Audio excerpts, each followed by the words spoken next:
my love and respects.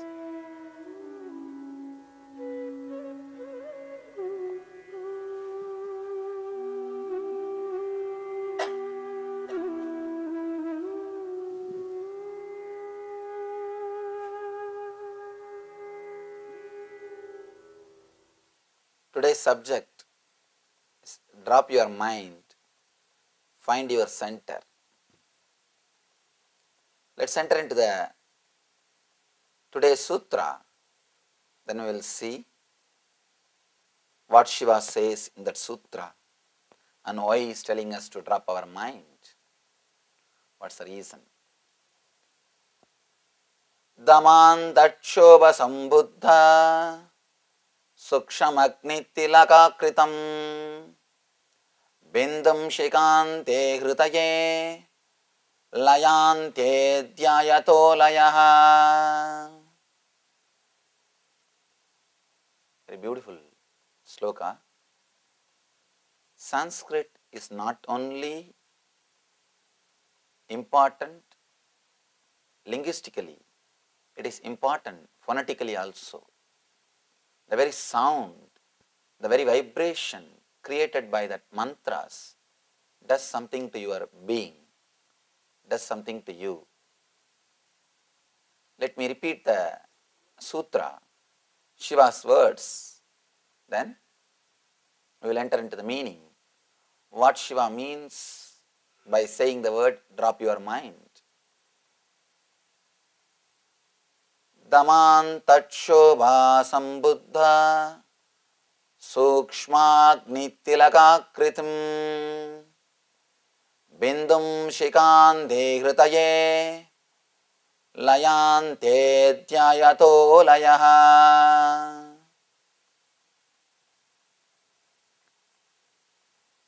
Let me give you a translation. To tell you honestly, the translation is not expressing the whole thing which is expressed in mantra in the Sanskrit original words, but this is the translation as of now available. To tell you honestly, even if I translate, I can't do anything more than that, because the Sanskrit is, that language is so profound. It is specially created to express the inexpressible, to express the truth which can't be expressed by words. So it's very poetic. What Shiva means by the sutra, I'll try to explain through this whole discourse, but what literally, what best we can do the literal translation.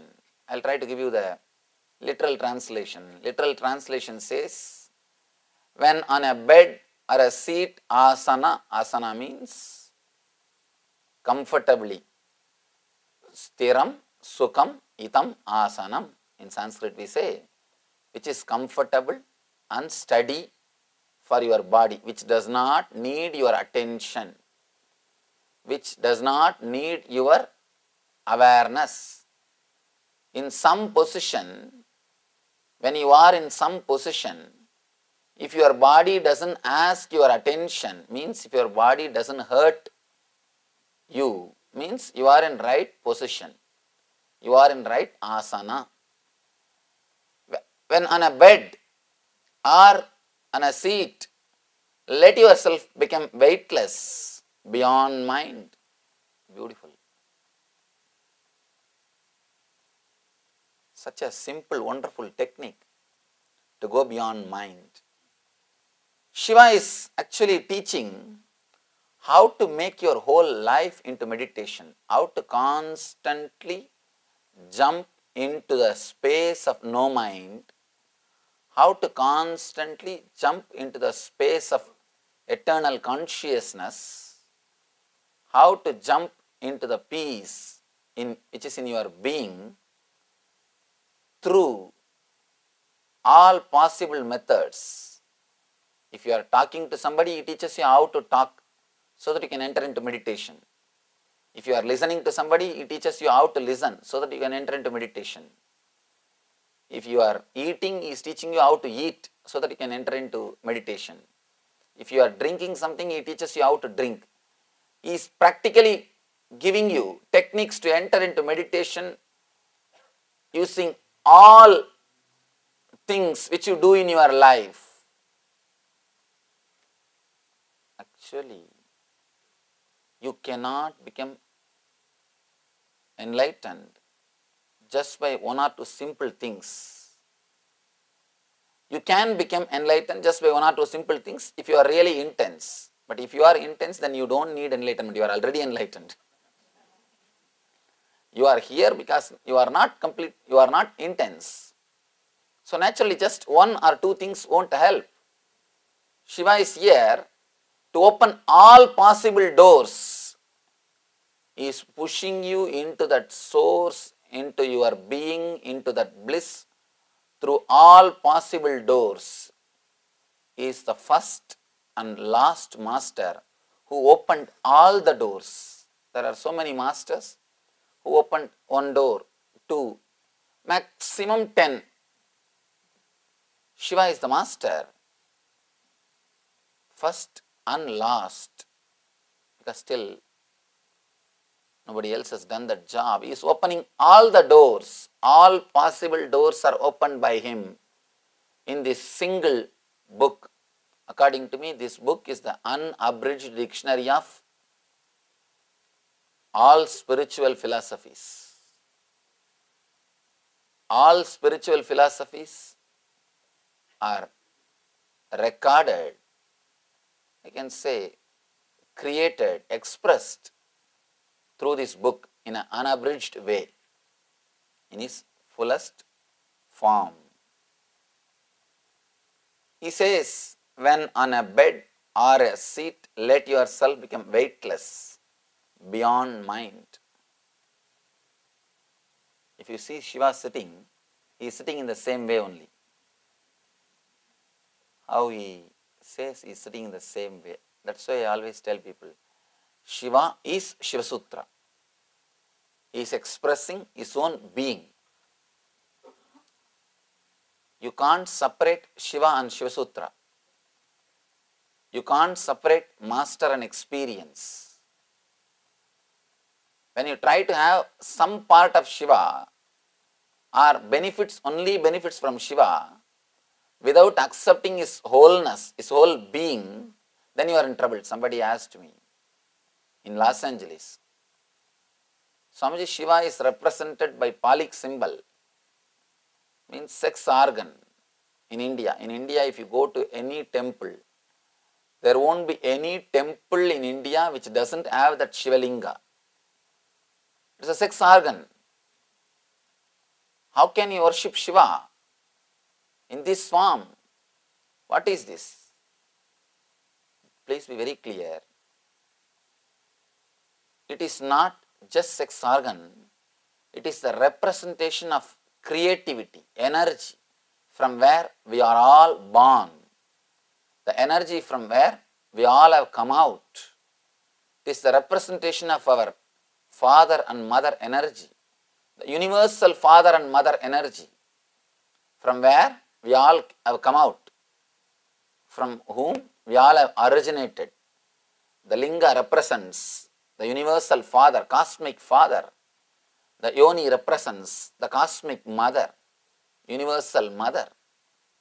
Through this form, we are representing the cosmic mother and cosmic father. And one more thing, unless you accept the root energy, the base energy which is in you, you can't transform it. You can't transform it.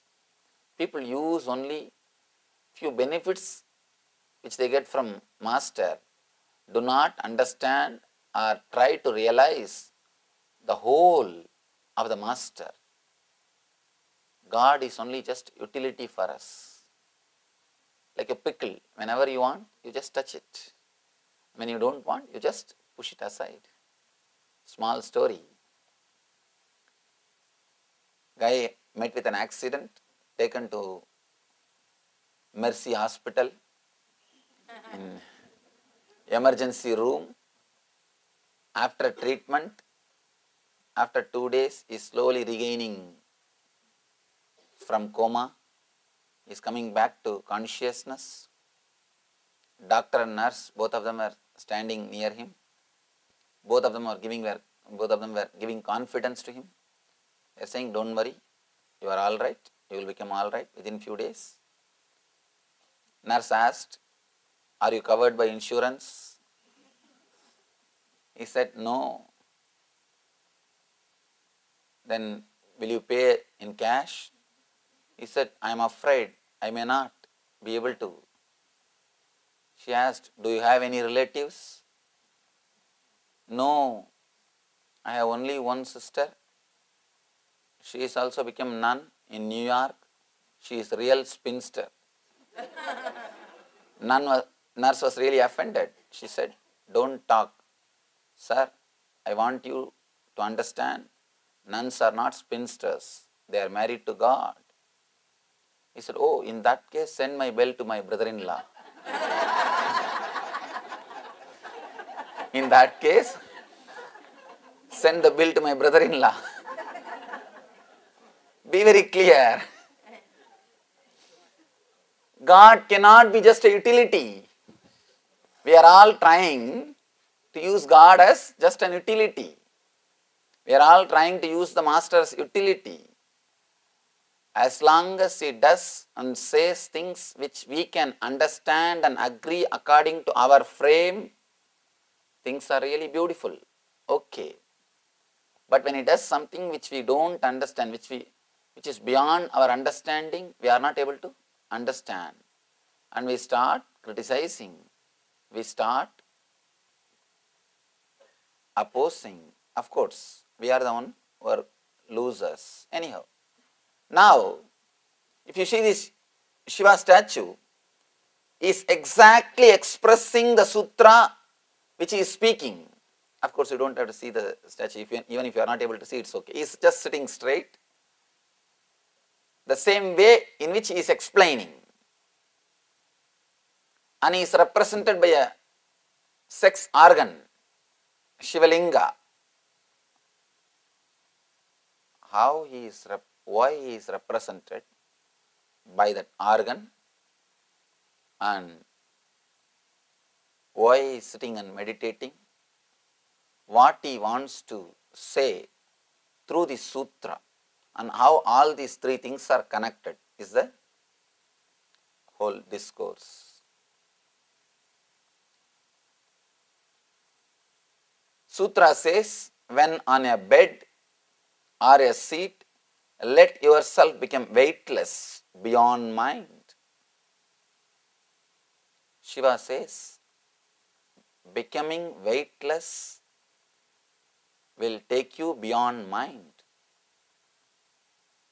Let me tell you about an experiment about which I read. Around the world, this experiment is going on. Still, doctors are trying. Doctors are trying to weigh the body of the man before death and after death. Constantly they are trying to weigh, because the East is claiming that a soul leaves the body. All the Eastern masters are claiming soul leaves the body when a person dies. They just want some proof. If something leaves the body, then naturally it should become weightless. Some weight should reduce.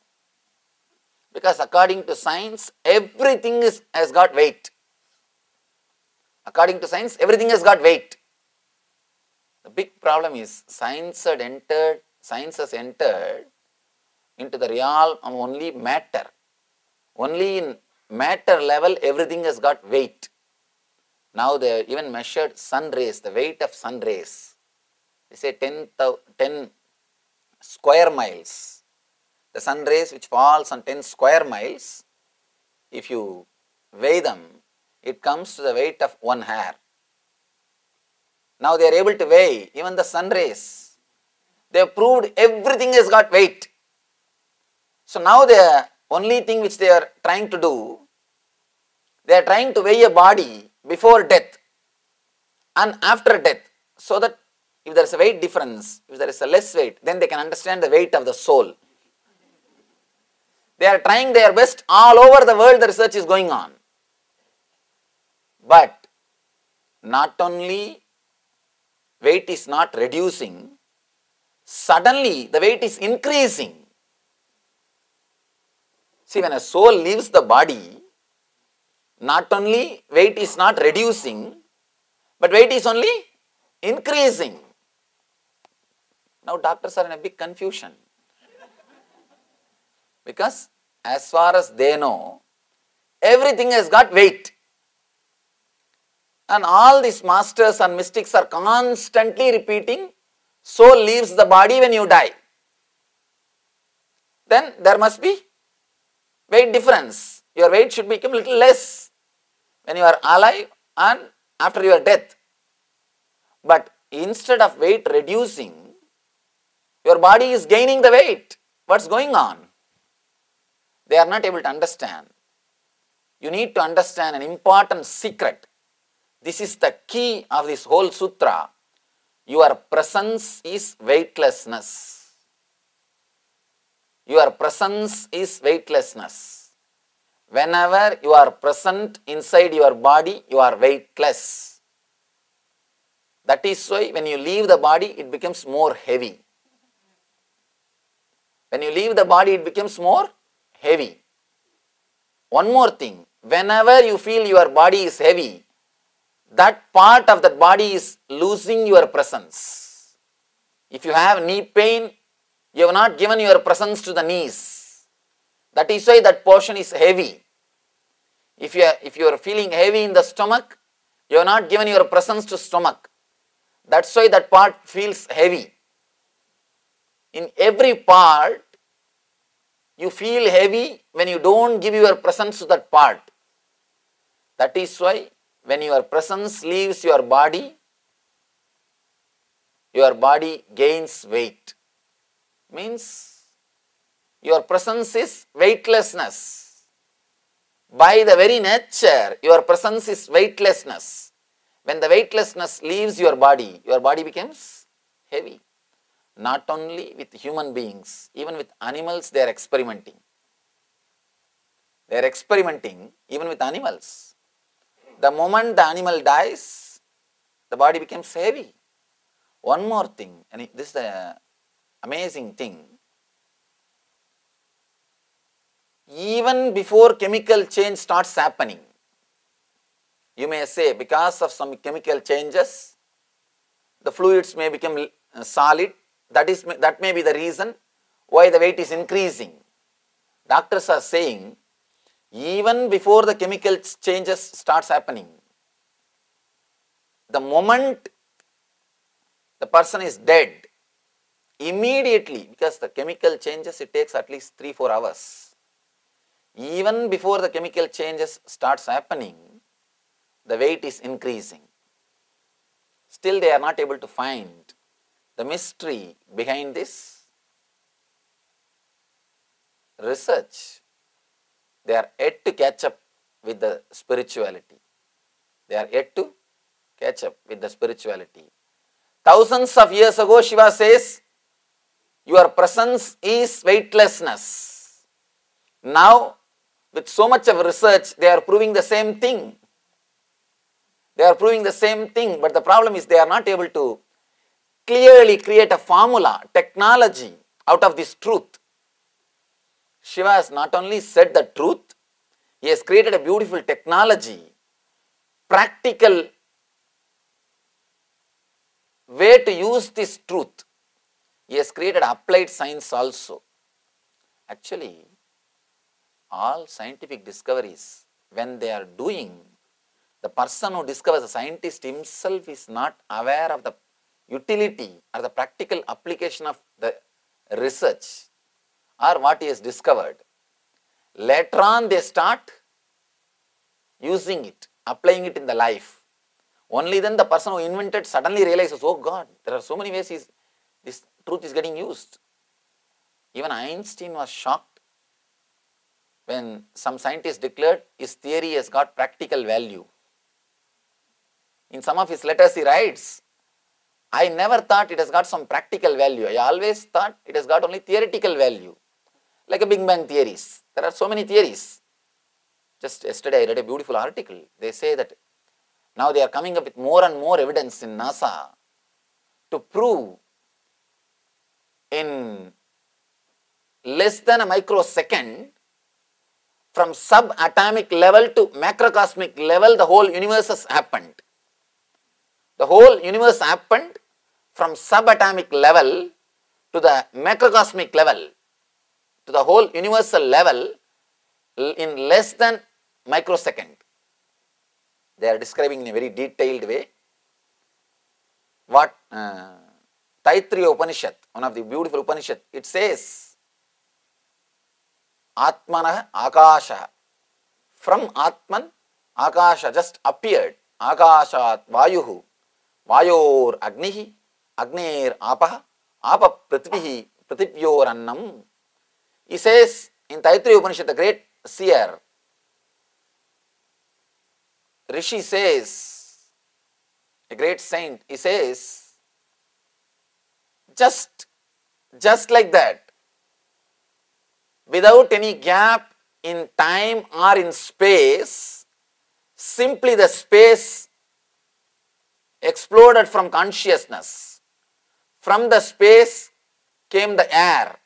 From the air came Agni, fire. From fire came water. From water came earth. From earth came the life, or the source of life, the seed of life. Vedas always believed, and they are always telling the universe happened just like that. They say just like that it happened, it expressed, it exploded. Now the NASA is saying the same thing. They say less than microsecond. I don't know how you will measure less than microsecond. But they say less than microsecond only it took for from subatomic level to the macrocosmic, universal level. Just like that it happened. Anyhow, whatever the scientists are trying to prove, not only the truth, the application of the truth, both are presented by these great masters. Shiva says, your presence is weightlessness. Your presence is weightlessness. Let you be very clear. This is an important key to understand this whole sutra. Daman Dachobha Sambhukta Sukshmagnitilaka Kritim Bindum Shikante Hritaye Layante Dhyayato Layaha. Layante means non-existence or weightlessness. Even weightlessness is not a right word because I don't have any other word, I am using that word. Please understand the truth which I am expressing, which I am explaining, that will give you an idea. Beautiful sutra. Layante dhyayato layaha. It says, become weightless and enter into the laya, means beyond the mind, the weightless space itself. Let you become weightless and enter the space beyond mind. The key is your presence is weightlessness. You can see in your life, if you are feeling heaviness in some part of the body, you have not given your presence to that part of the body. You have not attended that part of the body. If you have a knee pain or stomach pain, just put your awareness on that area for 10 minutes. Simply you will see the pain will disappear. I tell you, because not only I practiced, there are so many of our devotees, disciples who are doctors, medical doctors have practiced this technique. And they say it really works, Swamiji. All you need to do is, where you have pain, just put your awareness in that area. Do not remember the word pain, just drop that word and look what is happening in that area. Just see what is happening in that area. Just relax. Just give your presence and you will see, simply you experience the weightlessness. Not only with your body, even with other persons, even in the outer world, if you are feeling heavy with somebody, give your attention, the weight will disappear. You will carry your heaviness as long as you don't have courage to give your attention to that person, as long as you don't have courage to open with that person. If you can open up and drop the heaviness, you will see even your relationship becomes weightless. You will not have weight in your head. All your ego is nothing but you not giving your presence, you not giving your awareness to that part of you.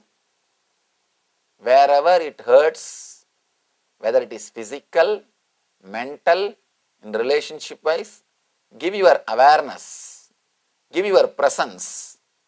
Immediately that hurting will disappear, because your presence by its own nature heals. Your presence, your very presence has got the power to heal. People ask me, Swamiji, for your meditation techniques, for your healing, your presence is necessary. I tell them, my presence is not necessary, your presence is enough. For my healing to work, for my meditations to work, my presence is not necessary, your presence is enough. But you need to give your presence. You forgot how to be present. That is why you are depending on my presence. If you can be present, you don't need my presence. You don't need my presence. You are caught with so many things. You are caught in so many things. Even if you are present physically, never ever think you are present here. You can see in your life, morning when you get up and brush your teeth, already your mind is in the office, thinking and planning. When you are sitting in the office, already you are in the house, trying to clean and do something. When you are in the house, already you are in the temple or beach or in the discourse, thinking what you are supposed to do going there and what you should do, what you are supposed to do and what you are not supposed to do, with whom you want to fight, with whom you want to relate, and what you want to do this, what you plan everything. When you are in the lecture, already you are sitting here and thinking when to go back to the house. I don't know when you will finish the lecture, and I don't know when the energy session will be over. I don't know how long it is going to take. I think in the gap itself I will go away. I have to go. It is getting too late nowadays. The energy session is ending only in 11 o'clock. You are sitting and planning. Be very clear. If you are here, you are not here. That one thing is sure. If you are here, you are not here. You forgot how to be present. You forgot how to be simple. You forgot how to be relaxed. You forgot how to be. That is why you are constantly dependent on my presence. If you can relax into your presence, you don't need my presence. Shiva says, your presence is weightlessness. Layante means nothingness, disappearing. By your very presence, you are weightlessness. For example, feel how a cow is lying and he is there, he is eating, he is swallowing, he is drinking, but there is no being inside. He has got life, but there is no individuality. There is no personality. For your body to carry its regular things, for your body to live on this planet Earth, you don't need personality. You don't need individuality. Your body can be alive on this planet Earth without personality. Let it be very clear, constantly you are frightened, threatened by society unless you carry your identities, unless you hold on to your identities, you cannot protect yourself. But it is your identity which creates all physical and mental sickness. When somebody gives you torture, when somebody gives you suffering, you feel sick of them. But one thing which gives you constant suffering, which nags you whole day, you don't feel sick of that. That's your identity. Constantly you are being nagged, beaten, tortured, but you don't feel sick of it. Because society has taught you, without it you can't live. Without it you can't live. I tell you, without it you will live in a much more beautiful way, in a much more wonderful way. Whenever it is necessary, automatically your biointelligence will awaken. Even if you have to fight, automatically your being will fight. Whatever has to happen, those words will come out, that body language will express, and you will relax. You will not be bothered. You will not carry that constant irritation. I have always seen people who do rehearsal to fight, when they are on the spot, they will not be able to fight, because all the arguments which they prepared will not come to their memory. They would have prepared all the arguments. I have always seen his wives or husbands, after the fight is over, when they are sitting in the sofa in different rooms, that time all the arguments which you thought you should, which did not come to the memory, will come back. Sidubi is telling, yeah. Whatever arguments which would have helped you to win, or you think would have helped you to win, which did not come at that time, will be coming in when you are sitting alone. And you will be ready with all these arguments. When he comes back from the office, you will start again. And suddenly again you will see, after 2-3 statements, you forget the big project work which you prepared. Or the big file which you prepared. It's not there again. And you wait. Again that night you will be sitting and doing your homework, remembering everything. And next day morning when you start again, you will miss. Person who fights with individuality, means having an individuality and fighting, even fighting you won't be able to do properly. Let you be clear. You always think with individuality you can protect yourself. You can't.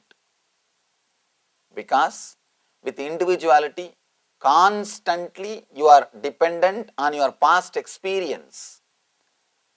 You are preparing arguments. If he says this way, I will tell this way. If he talks this way, I will talk this way. If he comes this way, I will come this way. You are ready with some 10-12 type of arguments. And one important thing, present is never going to be like a past. Even if he even if he comes with the same argument, sometimes just because of your pressure or tension, you will not have exact counter argument. After fighting, after 1 hour, suddenly you remember, Arey, this is what I thought, now I forgot. You will be sitting and repenting. I think all of you will be able to relate with the example what I am saying. All of you would have gone through the same. Let it be very clear. Even in your life, you cannot protect you if you carry the identity, if you carry individuality, if you carry personality, because it is completely related to past. It is nowhere related to present. It's nothing to do with present. It is nothing to do with spontaneity. Whenever I remember a word spontaneous, I have a beautiful story.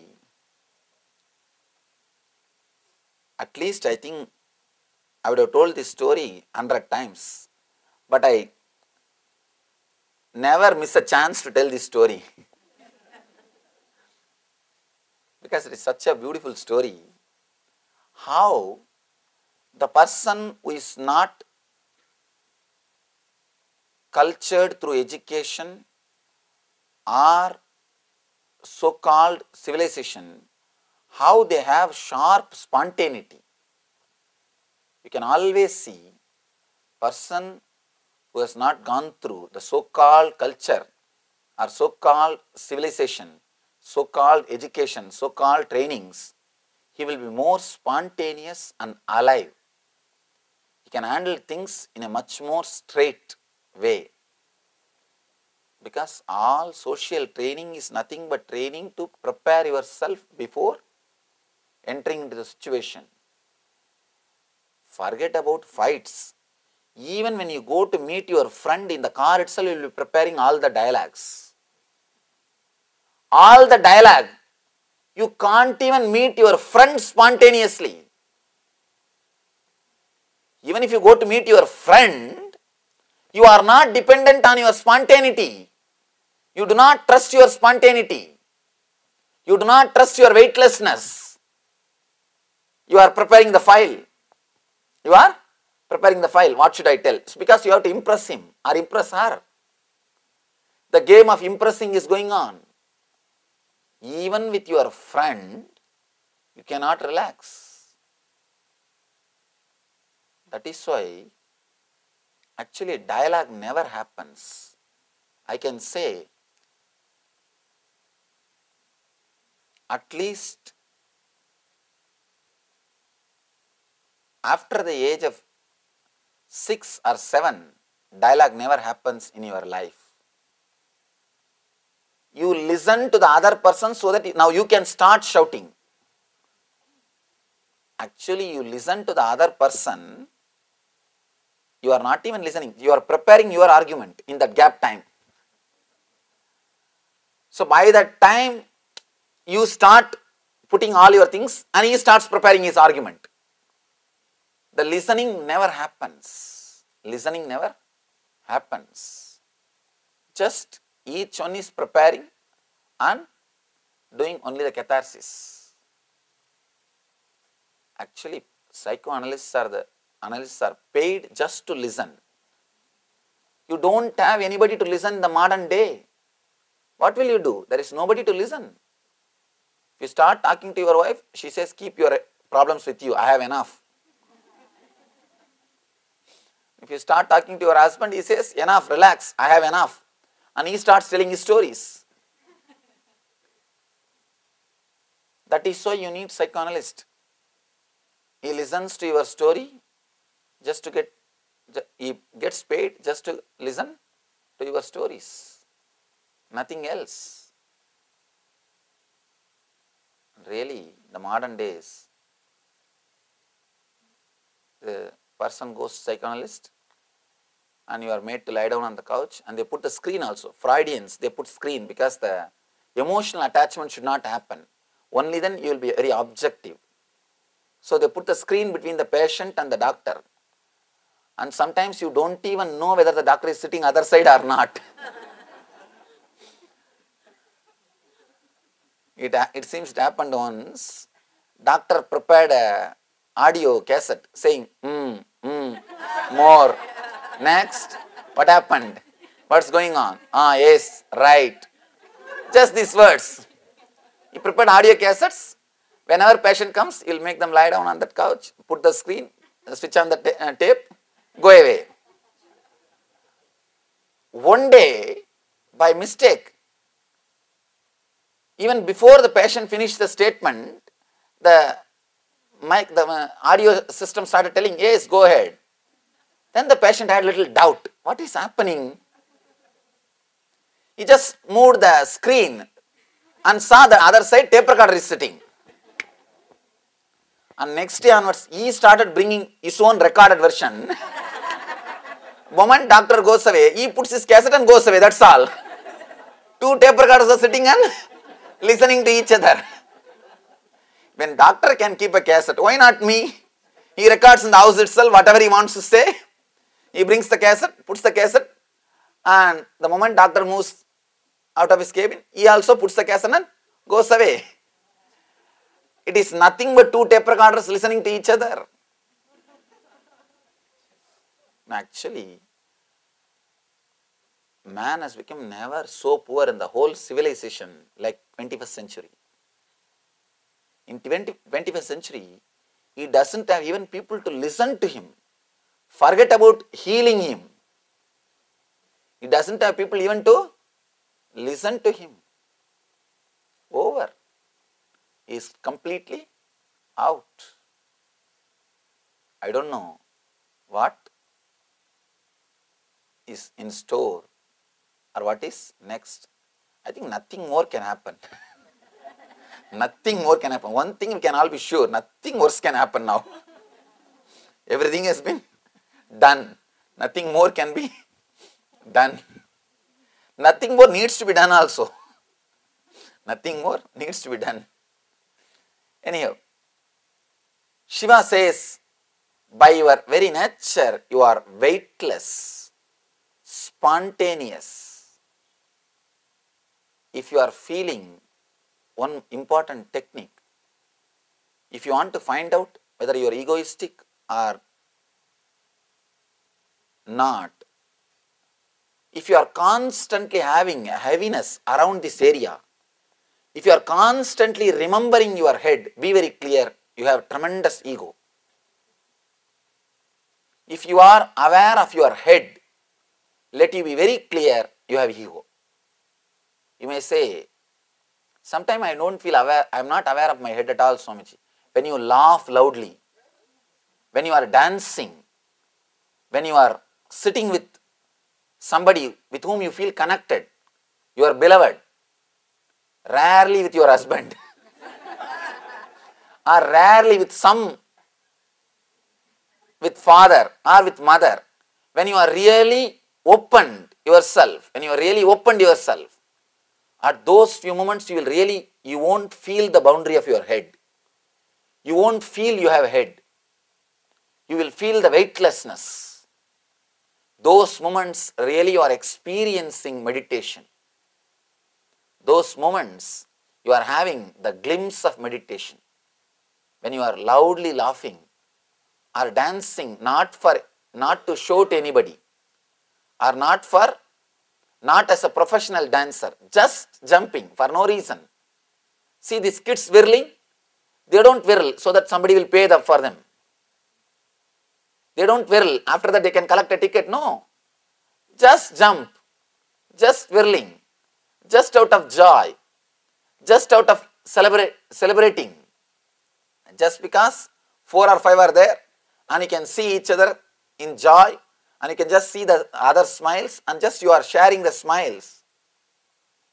Just you are inspired by the smiles. When you jump around, same way, when you paint, just inspired by smiles. When somebody sees and enjoys, if you are inspired just by that smile and do something, you will feel the boundarylessness in the head.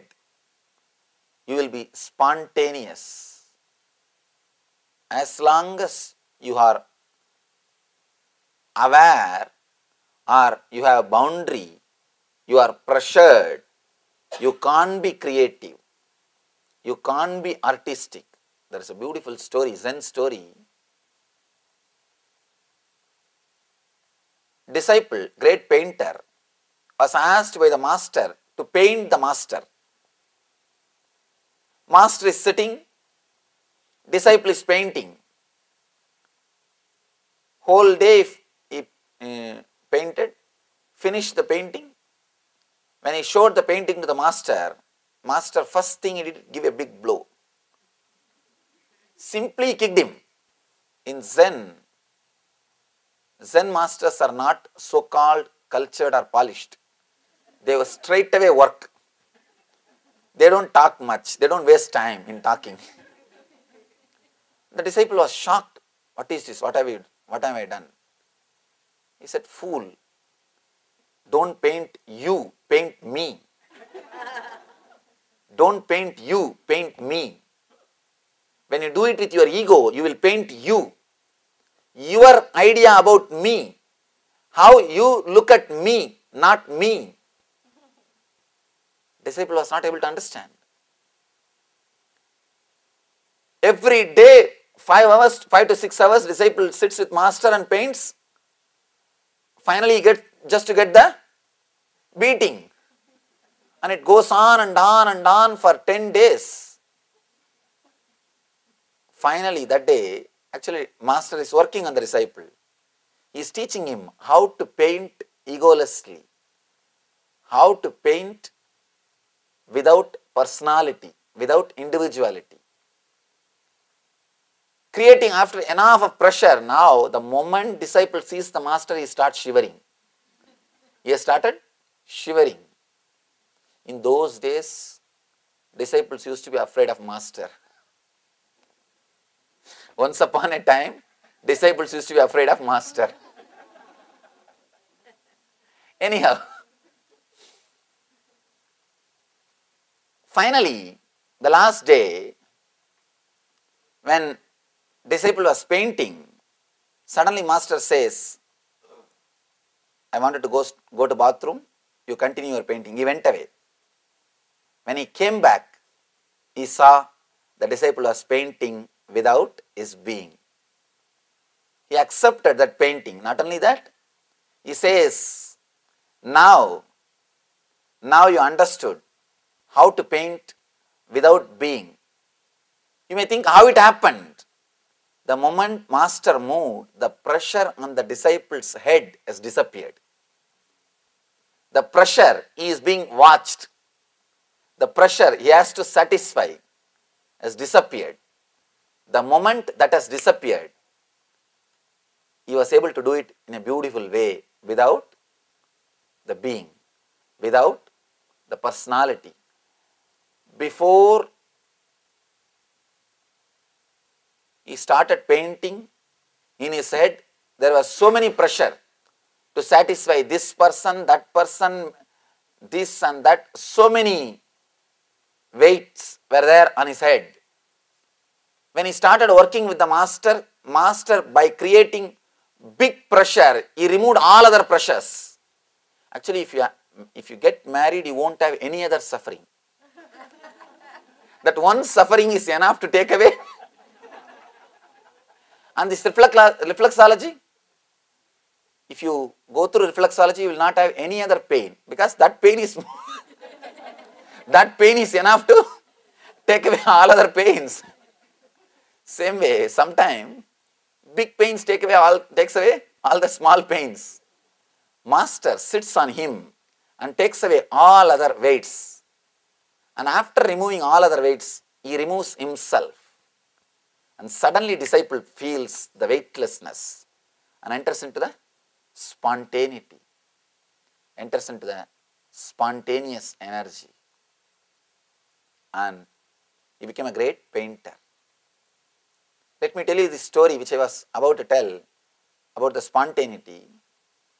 If you know the great epic Mahabharata, it is the history of India. If you read that book, you will be able to understand this story, because this related to that book. In that book there is a story, there is a scene. The Queen Draupadi will be disrobed, will be abused by villain's brother. Villain's brother is Duksadana. We call it Duchasana. His name is Dutsadana.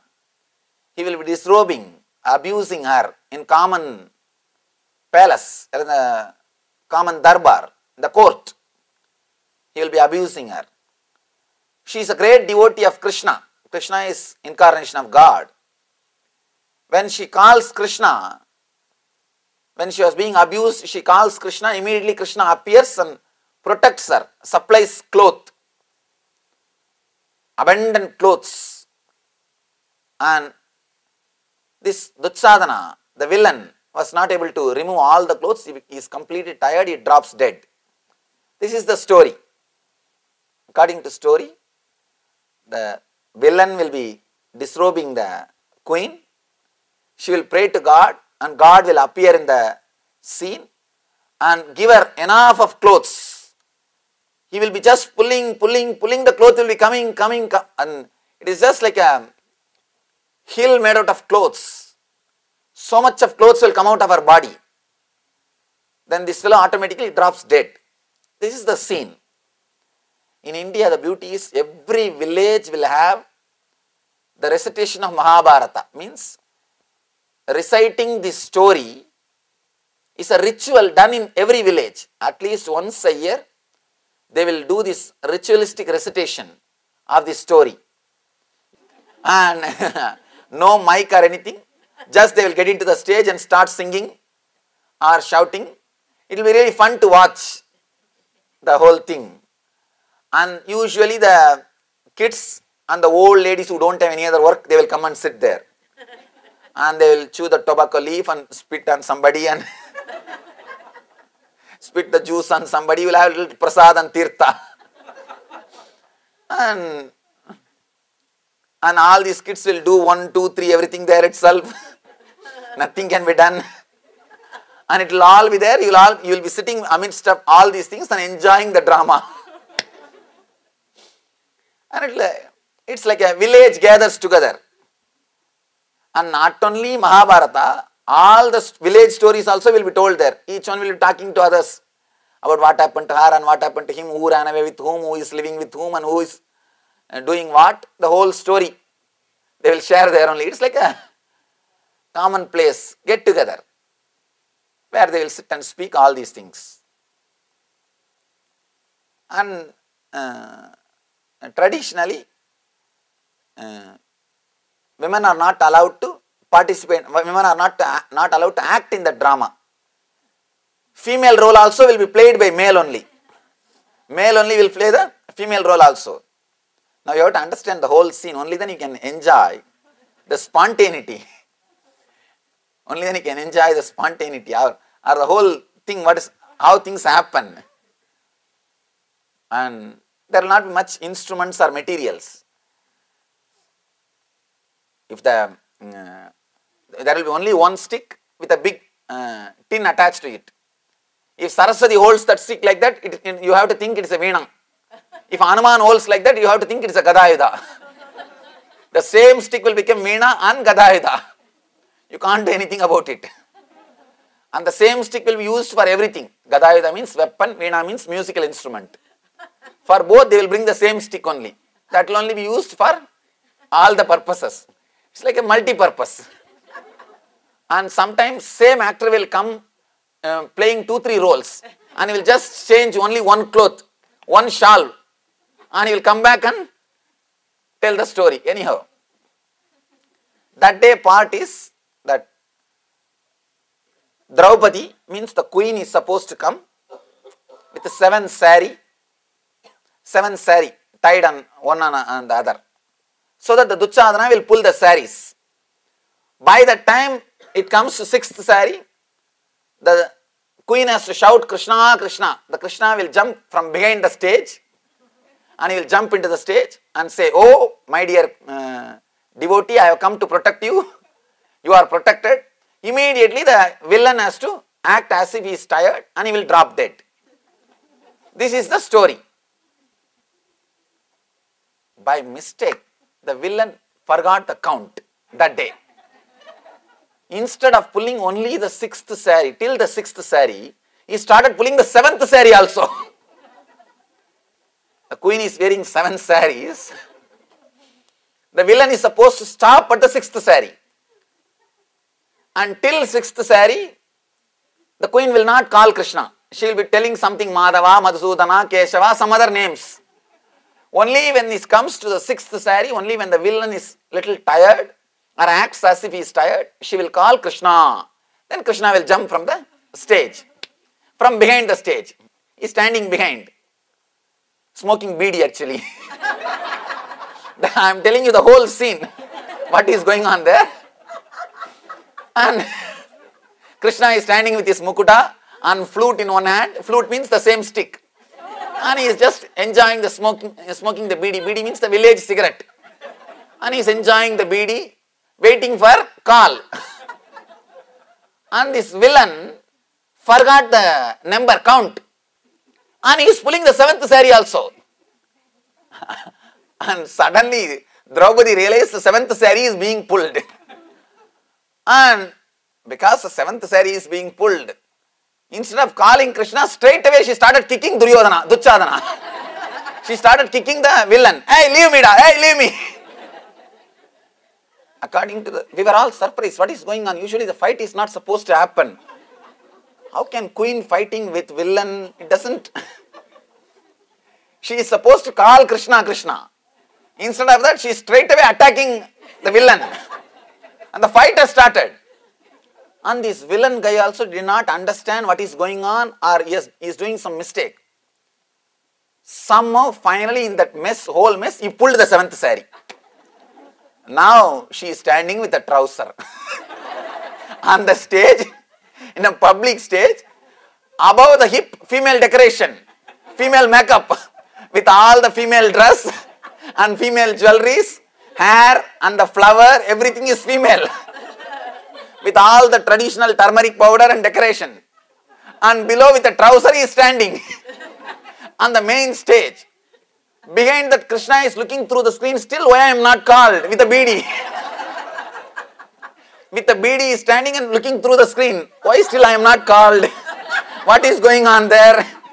What is going on? And the whole villagers are laughing. Because the whole thing is now messed up. She is supposed to be women. Actually, male only act the role of female also. Now he is standing half male and half female. And Duchadana suddenly realized the mistake. Suddenly he realized the mistake. Seventh saree has been pulled. Now he has to drop dead. He can't drop dead also unless Krishna comes. Unless Krishna comes, he can't drop dead. Now the whole scene is confusion. Now what to do? But the spontaneity of this Draupadi, suddenly she said, Krishna, just because you cannot come, you made me into male, you converted me into male and saved my shame. Saved my prestige. Oh Krishna, you are so powerful. Just because you could not appear on the stage in proper time, you are busy with your beedi. You made me male and saved my prestige. You see, the statement itself is not a big thing, but spontaneity. In that situation, if you get angry, you can't do anything. If you are taken away by shame, you can't do anything. You can't do anything. You can't do patch up. All you need is spontaneity. If you understand how these dramas are done in India, you will be able to enjoy. You will be able to, if you can remember the scenes, you will be able to enjoy. The whole thing, just by single statement, she has made the whole thing straight. And the whole villagers now started laughing at her statement. They forgot that there is some serious mistake done in the drama. The idea that there is something wrong happened in the drama has disappeared from everybody's mind. Now everybody is involved with only that fun. The whole atmosphere has changed just by one statement. This can happen only when you are spontaneous, not when you carry identity. When you carry identity or personality, you will only be fighting or trying to pick up that saree and tie yourself. And how will you cover? Because everything is open now. After that, what will you cover? And nothing can be done. Behind the Krishna is standing with the beedi and slowly looking through that screen. And that smoke is also coming through that screen. Smoke is also coming through that screen. Only through spontaneity, this kind of situations can be handled. In life also, you can't live your life completely with your prepared dialogues. With your prepared dialogues. You can't live your whole life with your dialogues. Do not write the story before things happen. You always write your story before that itself and try to enact the story. If you don't write your story before entering into the situation, you always write the story. You will always write, you are ready with arguments, you are ready with words, you are ready with everything even before meeting your friend. Even with your friend, you are not spontaneous, you are prepared. Now you just go with your big sheet, big paper. You go with your big, huge storybook and you exactly enact.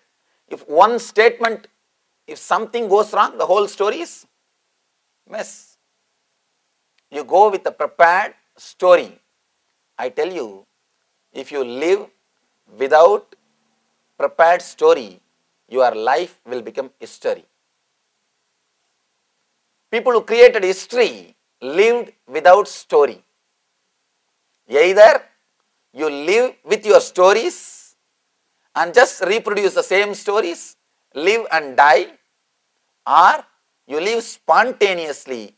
When you don't write your story, others will write your story. It will become history. If you yourself constantly write your stories and enact according to that, you will be just a normal human being. You will be just normal human being. Somebody asked me, Swamiji, you are so young, already your biographies are published. More than 12 different languages. Now we have my biography. They asked me, how? This is what I told them. I never wrote my story before living. I just lived. When you just live, you do things which can never be done with a written history, with written stories. Be very clear. Whenever you prepare for future, you judge your capacity based on your past performance. But future is possibility to go beyond your past performance, not just to reproduce your past performance. When you do not trust you can do something more than what you have done in your past, you prepare your story, go there and enact and come back. You never allow growth to happen in your being. You never allow intelligence to happen to your being. You are clear how much you can do even before entering into the future. If you see in your life, years after years you will be struggling with one problem. Just because you do not trust future is something more than past. In future, there is a more possibility than what you had in the past. You never trust that.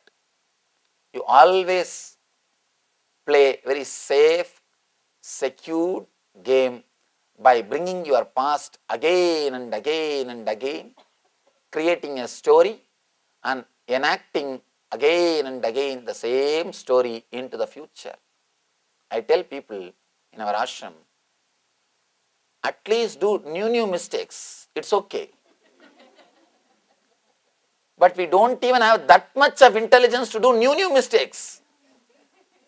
All your mistakes, if you try to analyze and put in one line, it will all be practically same thing. Maybe the quantity is little more or little less. Otherwise, the attitude and the quality will be the same.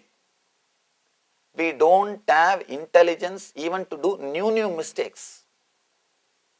Even to do new mistakes means you are constantly carrying weight. The weight of the past.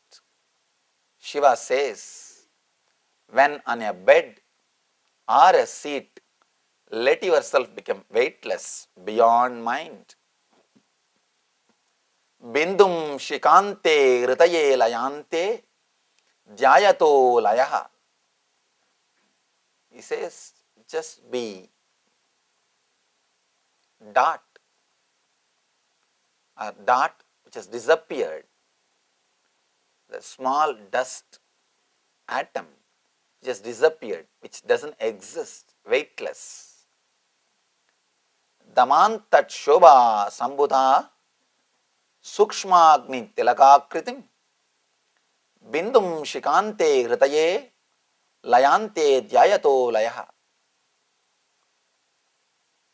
Beautiful sutra. I am just trying to repeat the sutra so that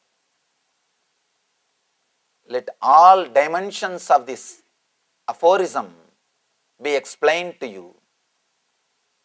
Even if I missed one or two dimensions, I wanted to bring it back again. I want to tell you. One more thing, your body is matter, your presence is energy, your presence is purely weightless. When your presence leaves your body, the body becomes more heavy. Your body becomes heavy. Let you be clear, the presence and the weight both are completely opposite to each other. And one more thing, this meditation can help you tremendously in the problem of obesity and overeating. You constantly eat too much because some way you do not have your presence inside you. The matter attracts more matter, material attracts more material, weight attracts more weight. Even in the physics, mass attracts the mass. Why do you think the planet Earth has got gravity force? Mass attracts mass. If you don't have your presence in your body, you are just a mass, nothing but a mass, matter. It attracts more matter. You may fill yourself, but you won't feel fulfilled. With presence, if you eat, even with less quantity, you will feel fulfilled. Be very clear, filling is different, feeling fulfilled is different. Filling is totally different, feeling fulfilled is totally different. I request all of you, if any of you have obesity problem or overeating problem, means everybody,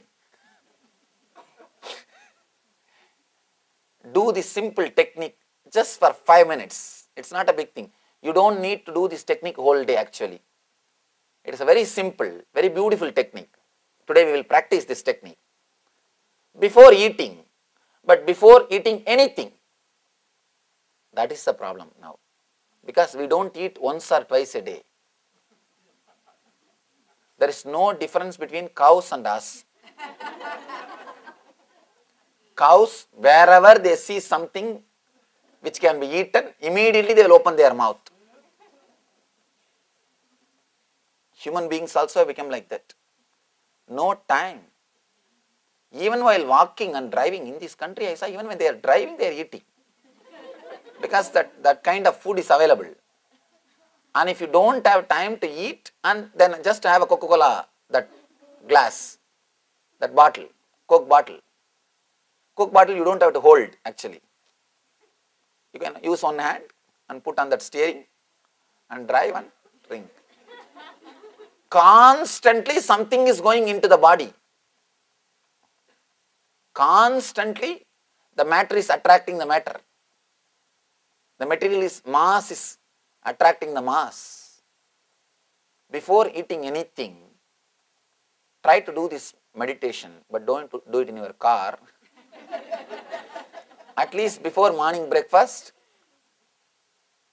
noon lunch, and night dinner,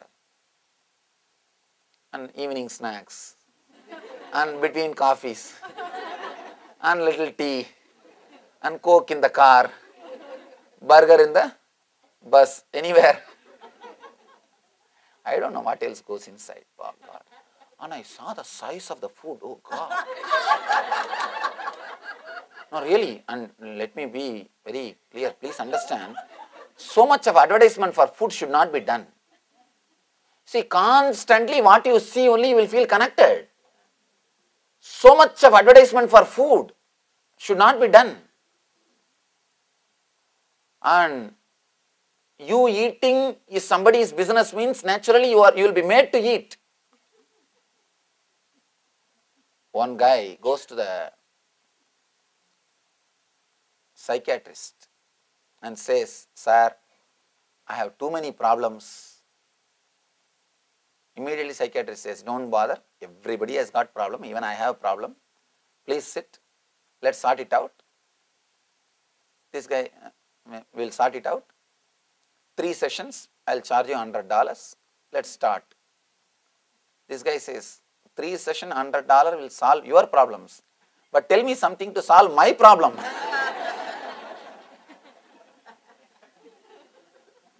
Tell me something to solve my problem. Be very clear. So much of advertisement for food because you eating is somebody's business. It is dangerous. It is dangerous. Constantly, without even your knowledge, without even your consciousness, so much of advertisement for the food. You start meditating on food. Eating becomes a religion. You start meditating on food. Continuously you are meditating on food. And the quantity served also. Naturally, when you buy it, what will you do? How can you waste it? I tell you, if you throw the food in the dustbin, only food will be wasted. If you dump it in your stomach, the system also will be wasted. Never feel that you are wasting food. The moment you feel enough, just throw it in the dustbin. Only food will be wasted. If you put it inside, system also will be wasted. Food you can buy, system you can't buy once more. You can't buy once more. At least before eating, just do this simple technique, very simple but powerful technique to connect yourself again with your weightlessness. Whenever you are in ecstasy, you are in joy, you can always feel you are weightless. You are light. You always say, I feel like flying. I feel like flying. I just saw an article. A lady in Bolivia, she is able to fly 4 feet when she is in meditation. And around the world, hundreds of these yogic flyers are showing. But of course, they are not able to fly when they are not in meditation. Only when they are in meditation, they are able to fly. The reason is you become weightless. And whenever you become weightless, you enter into meditation. I myself have seen personally, when I was 5-year-old boy, one great yogi, Raghupati Yogi, his name is Raghupati Yogi. He lived in Tiruvannamalai, my native place, Arunachala. There, he used to teach yoga and meditation, all those things. If you see in my biography, it will be written, my first photograph at the age of 9 is taken by him only. He only took that photograph. In India, photographing is not very popular. In those days, especially 10, 20 years ago and all, photography was not popular. It will be black and white photograph because those days, color photography was not available in a common way for everybody. In big cities, 1 or 2 studios may have it. But in villages, only the black and white. That's why you will see that only black and white photograph will be there at the age of 9. And it's not common to go and have photograph and all. And it is a very rare thing and you have to spend a lot. In those days, just for that one photograph, 100 rupees has to be spent. 100 rupees is a big money in India. And especially at 20 years ago. Now I am 29. When I was 9, 100 rupees is a big money.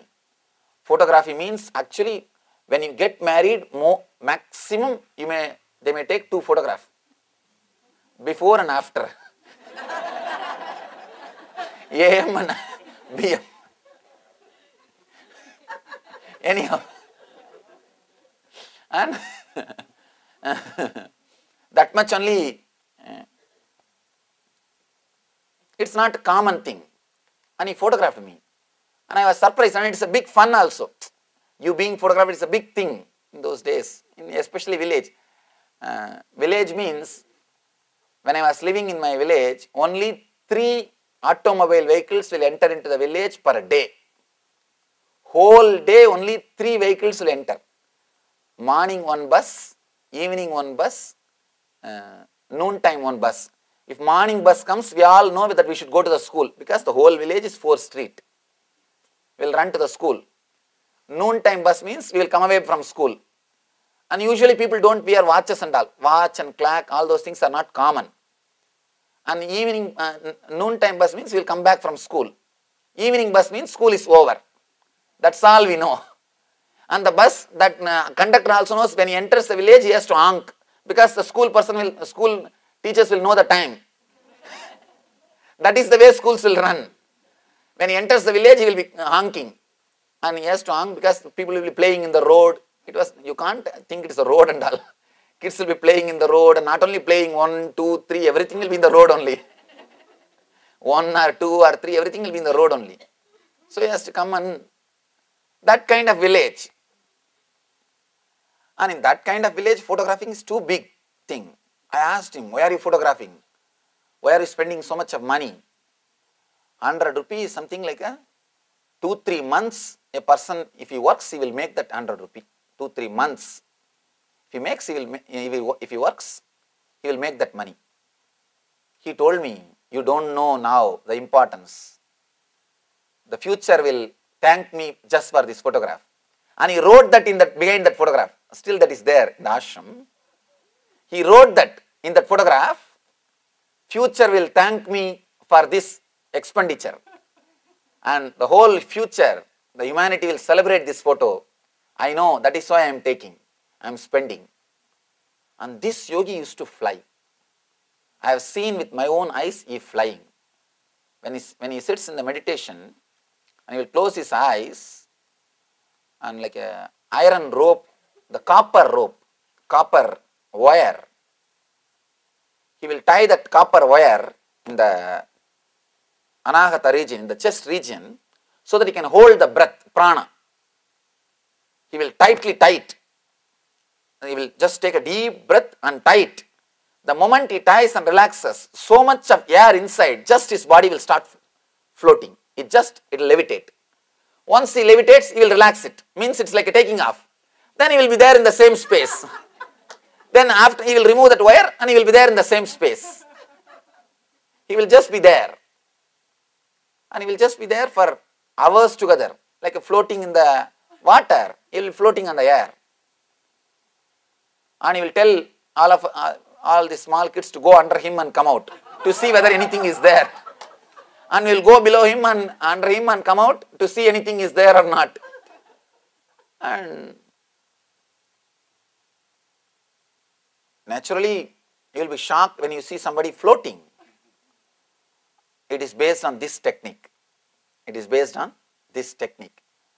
When you enter into meditative state, you become weightless. When you are weightless, you enter into the meditative state. You enter into the meditative state. When you master this technique, you can start floating. Forget about floating or walking on the air. Do this meditation, at least you will walk on the planet Earth properly. We don't have to bother about floating in the air. Let's learn at least how to walk on the planet Earth properly. How to walk on the earth in a peaceful, blissful way. For that itself, this meditation can help us. You don't have to constantly think, when will I start flying, when will I start flying? There is no need. At least learn how to walk beautifully on the planet Earth. Shiva says, just become weightless and go beyond mind. All your weight is nothing but not being aware, whether it is physical heaviness or mental heaviness. Be very clear. There are two kinds of heaviness. Physical heaviness is sickness. feeling heavy, painful, strong, irritation all over the body. This is a physical heaviness. Mental heaviness. In your mind, if you are feeling heavy, that's again one more weight. Give your awareness, attention to all the parts of your being wherever you feel heavy, whether it is body and mind. Give your presence. You will suddenly become weightless. When you are weightless, you will enter into the space of enlightenment. That is why not only in Vedic culture, all over the world, in all spiritual traditions, angels are always portrayed or described as flying people. Always, all angels are described as if they are flying, They are above the earth, means weightless beings, fully aware. The more you become aware, the more you become weightless. Your presence is weightlessness. If you are feeling heavy, you are absent. Wherever you are feeling heavy, physically or mentally, you are absent in that spot. If you are feeling light, weightless, you are present. Your presence is active in that spot. Understand this one key, then we will enter into the great meditation by Shiva. Before entering into the meditation, let this sutra be clearly understood by you. Let me repeat once more. Daman tatshobha sambhutha sukshmagnittilakakritim bindum shikante hritaye layante dhyayato laya. Daman tatshobha sambuddha sukshmagnittilakakritim bindum shikante hritaye layante dhyayato laya. Kids have no ego. That is why when they fall, with the same pressure, from the same height, if you fall, you will break your bones, you will hurt yourself. But kids won't hurt themselves. You can see in your life, the same height, same pressure, if you fall, you will hurt yourself. Kids won't hurt themselves because they have nobody to hit the planet Earth. They just fall like a flower. When a heavy thing falls on the earth, it will break itself or it will crush itself, it will damage itself. When a flower falls on the earth, neither the earth will be damaged nor the flower. Kids are like flowers. When they fall, they don't hurt themselves. Let yourself become weightless, beyond mind. Actually, if you learn this simple thing, you can sit for hours together without feeling the heaviness in you. Sometimes you may not physically feel, you will start mentally feeling the irritation. Without feeling the both, you will be able to sit forever, for a quite long time. You will be just weightless even after your fights. Even after your arguments, you will be just weightless. You will have so much of energy, you will be just weightless. Now, it's a beautiful sutra. But even now I don't feel I have given the complete truth explained by this sutra because it has got so many different meanings. Wish I could speak in Sanskrit or wish you could understand in Sanskrit. But it is not possible. The language is not used by common man. because the language is too poetic. He says, layante dhyayato layaha. The way in which this grammar is, these words are created, it says, when you become weightless, you go beyond mind. When you go beyond mind, you become weightless. Weightlessness is the path and the goal for going beyond the mind. So many meanings can be derived, just this one line, layante dhyayato layaha.